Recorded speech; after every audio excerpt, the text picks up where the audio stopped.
Olá! Vamos para mais uma aula sobre os princípios de ecologia e proteção ao meio ambiente.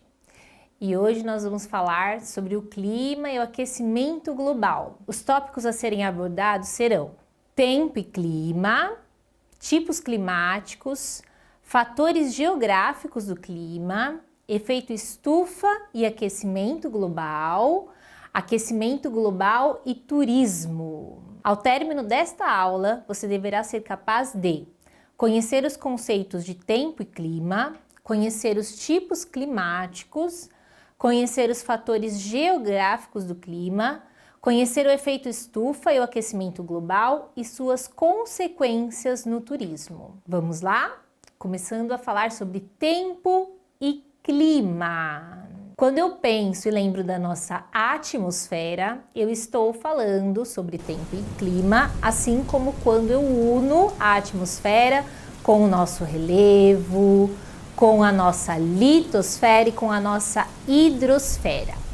O tempo é o estudo de todas as condições climáticas num curto período. Normalmente o tempo é um estudo feito pelos meteorologistas e quando eu olho no nosso celular, vejo no jornal previsão do tempo.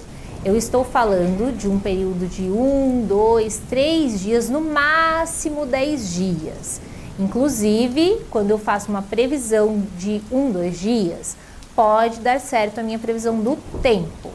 Mas quando eu estou falando de 10 dias, erros já podem acontecer, porque isso é muito variável. E no estudo do tempo, então eu vou falar de diferenças de temperatura e de pluviosidade, da quantidade de chuva que pode cair, da umidade do ar. Então, normalmente, o tempo, eu estou falando da variação de temperatura, umidade do ar, pluviosidade ao longo de 1, 2, 3, no máximo 10 dias. Quando eu estou falando sobre o clima, eu já estou falando desse mesmo estudo de temperaturas, pluviosidade, da umidade do ar, mas ao longo de muitos anos. Quem estuda o clima são os climatologistas. E aí eu estou falando de um estudo que leva 30 anos para chegar a uma verdadeira realidade do que é o clima em uma região, em um local. Então, o tempo pode variar de um dia para o outro, mas o clima é muito parecido. Isso não vai ter tanta interferência naquele ambiente. Eu sei que determinada época do ano vai chover, pode variar, mas eu sei que determinada época do ano vai chover, determinada época do ano vai ser seco. E eu consigo acompanhar isso ao longo de mais ou menos aí 30 anos, com pequenas variações, mas alguns locais do mundo a gente já tem a ideia de clima há mais de 100 anos. E aí eu tenho todo este clima dividido em alguns tipos. Clima equatorial é aquele clima que fica próximo à região do Equador. Por conta da nossa Terra ser esférica, essa região de clima equatorial é um clima muito mais quente, com uma intensidade de chuva um pouco maior do que em outras regiões. Da mesma forma, eu tenho o clima tropical. O clima tropical é aquele clima que fica entre os trópicos de Câncer e Capricórnio. No meio do clima tropical, eu tenho o clima equatorial. Novamente, um clima muito quente e com uma pluviosidade, com uma quantidade de chuva muito grande. Mas pode ter uma pequena variação dependendo do relevo daquele local, do tipo de solo e plantas que crescem naquele local. Quando eu penso Brasil, por exemplo, clima tropical. Mas se eu pensar em Amazônia, muita chuva. Se eu pensar na Caatinga brasileira, muito calor, mas uma quantidade muito menor de chuvas, porque nós não temos a interação com a mesma vegetação que nós temos na região da Amazônia. E aí nós temos também tropical de altitude. Então, as regiões onde eu tenho montanhas, como é o caso do Chile, aqui próximo ao Brasil, eu vou ter um clima tropical, que em geral é um pouco mais quente do que outras regiões do mundo. Porém, por conta da altitude, eu também terei frio. Só que eu não terei frios extremos, como acontece nos polos. Então, quando eu estou pensando em um clima frio, é um clima que não vai chegar a menos 30 graus. Ele vai ser um clima mais frio, ele pode inclusive ter neve, mas eu não chego ao extremo que vai acontecer nas regiões polares do nosso planeta Terra. Consequentemente, por conta de ser um pouco mais frio, é tropical, mas é um pouco mais frio por conta da altitude, eu terei menos pluviosidade, a parte de umidade é menor e o que eu tenho de umidade vai ser muitas vezes de uma forma congelada, como é o caso de alguns locais muito turísticos no Chile, onde eu tenho lá a caminhada na neve. O clima tropical semiárido é o caso da nossa Caatinga. Então é um clima tropical, é um clima quente, tem épocas de chuva, porém semiárido, é muito mais seco se comparado com outros climas. E uma outra forma de nós pensarmos em todo este clima é com relação à proximidade que temos do mar. Então nós temos também o clima que é tropical e que vai ter influência marinha, portanto, mais umidade, e o clima tropical que está lá no meio do continente, então vai ser um clima um pouco mais seco. Um outro tipo de clima é o clima temperado. Eu tenho, por exemplo, na região sul, bem sul do Brasil, uma proximidade com o clima temperado. É o caso de algumas regiões do Chile. No Chile eu tenho tanto um pouco de clima tropical, quanto mais ao sul, mais perto do clima temperado. Clima temperado entre a zona polar e o trópico. Essas regiões de clima temperado, eu terei verões muito quentes e invernos muito frios, por isso temperado. Eu consigo ter tudo com maior intensidade. Eu posso ter um clima temperado continental, então quanto mais dentro do continente, mais seco ele será. E posso ter um clima tropical assim como temperado, um clima temperado mais marítimo, onde eu tenho uma pluviosidade, uma quantidade de chuvas um pouco maior por conta da influência do mar, que vai fortalecer aí o ciclo da água. Então eu tenho mais chuvas nessa região. Nós temos alguns fatores geográficos, não só localização no planeta Terra, como é o caso do clima temperado entre o polo e os nossos trópicos, o clima equatorial, perto da linha do Equador, o clima tropical, né, entre os dois trópicos de Câncer e Capricórnio. Eu também terei uma interferência muito grande de alguns elementos do nosso relevo, do nosso solo, da nossa vegetação e da proximidade com o mar, ou se eu estou no meio do continente. Então, a altitude, como nós falamos, quando eu estou em regiões de grandes montanhas, a altitude faz com que o clima tenha uma maior proximidade do frio. A latitude, então essa localização no planeta Terra, se eu estou ao norte, ao sul, se eu estou próximo ao nosso Equador, vai interferir no nosso clima. E temos também, então, a continentalidade e a maritimidade. Continentalidade, quanto mais distante do mar, mais no meio do continente, maior probabilidade de seca. É o caso da África. A África tem uma área muito próxima ao oceano, então ali próximo ao oceano eu tenho a interferência da maritimidade. O mar vai influenciar na quantidade de chuva que acontece. Continentalidade, algumas áreas da África ficam no meio do continente, portanto, áreas mais secas. Com isso, eu tenho ali um clima que, apesar de quente, de tropical, no inverno pode ser um pouco mais frio, porque eu não tenho a umidade. Vamos nos imaginar quando eu estou tomando banho.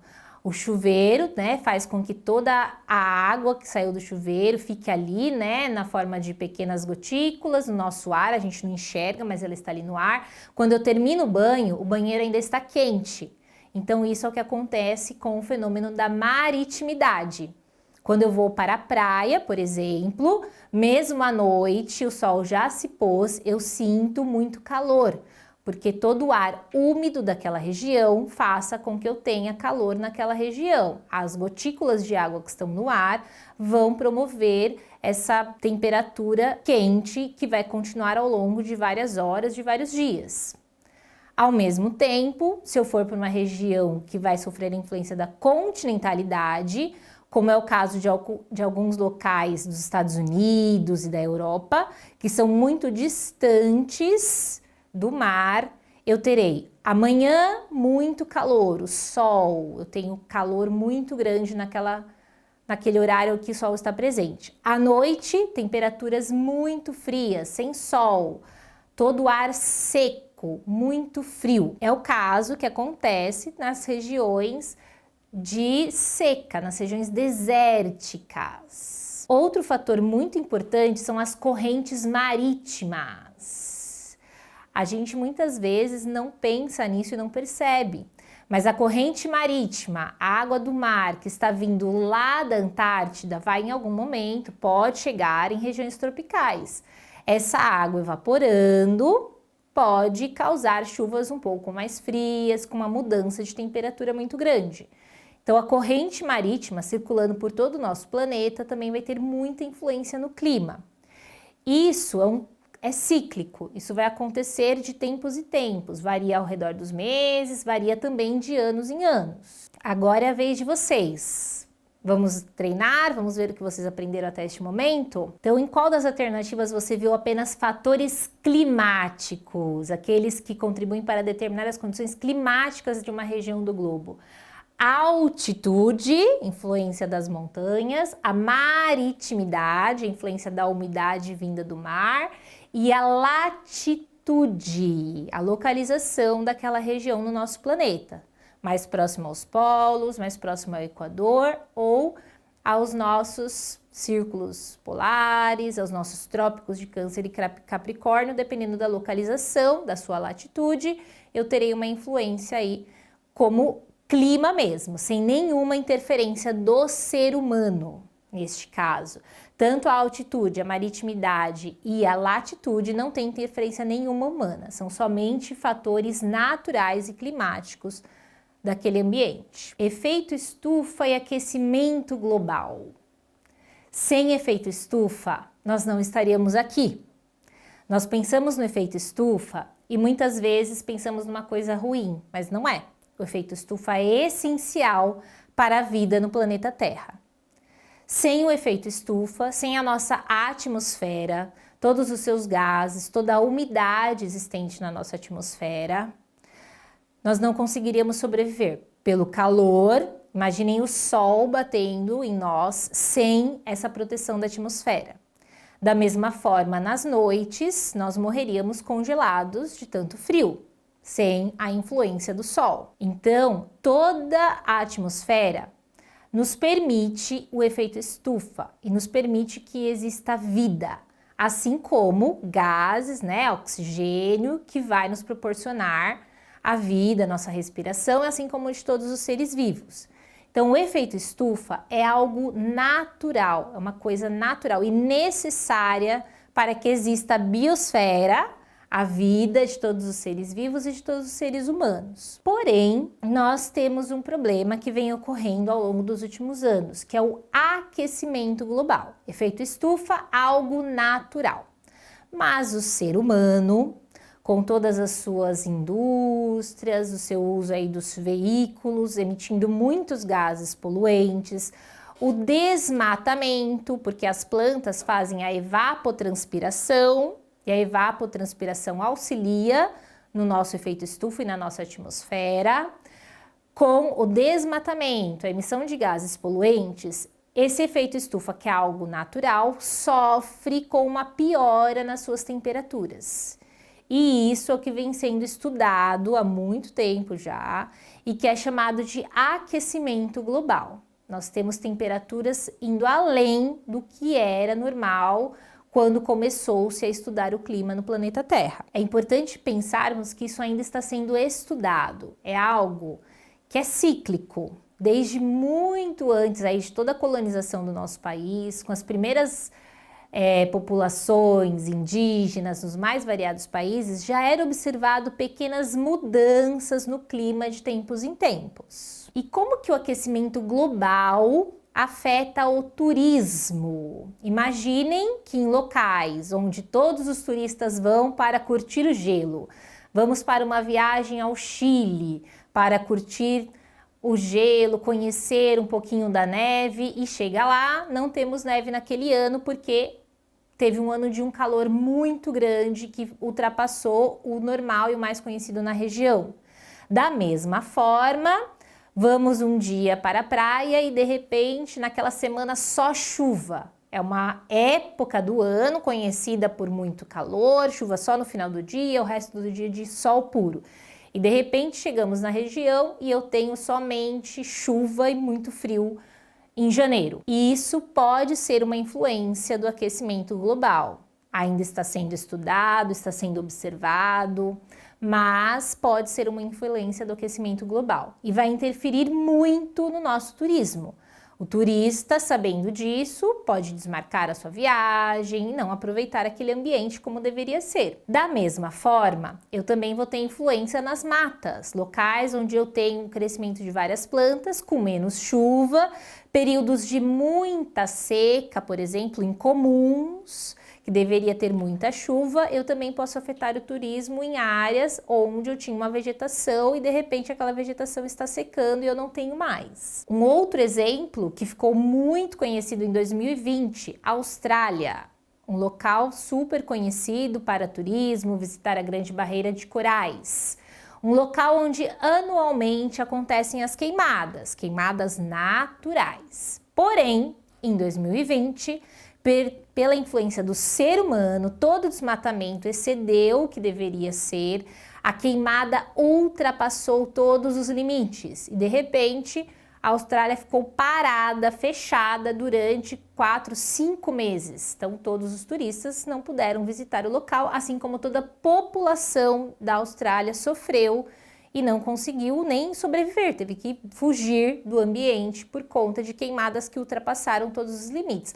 Algo que seria natural foi agravado e piorado por conta do ser humano. Pode ter influência do aquecimento global, mas também pode ser algo cíclico. Outra forma que o aquecimento global pode afetar o turismo, né? As epidemias, ares mais secos, menos umidade. Eu também posso ter um agravamento de todos os elementos que a atmosfera nos traz. E o aquecimento global é uma verdade ou são ciclos? Todo mundo aqui já ouviu falar de Laninha e El Niño. Temos uma época aí que temos muito calor, chuvas extremas no mundo inteiro. Daqui uns anos nós vemos um frio fora do normal, em temporadas que deveriam ser calor, e uma chuva extrema ou seco, sem chuva nenhuma. El Niño e Laninha são eventos que muitas pessoas julgam ser do aquecimento global.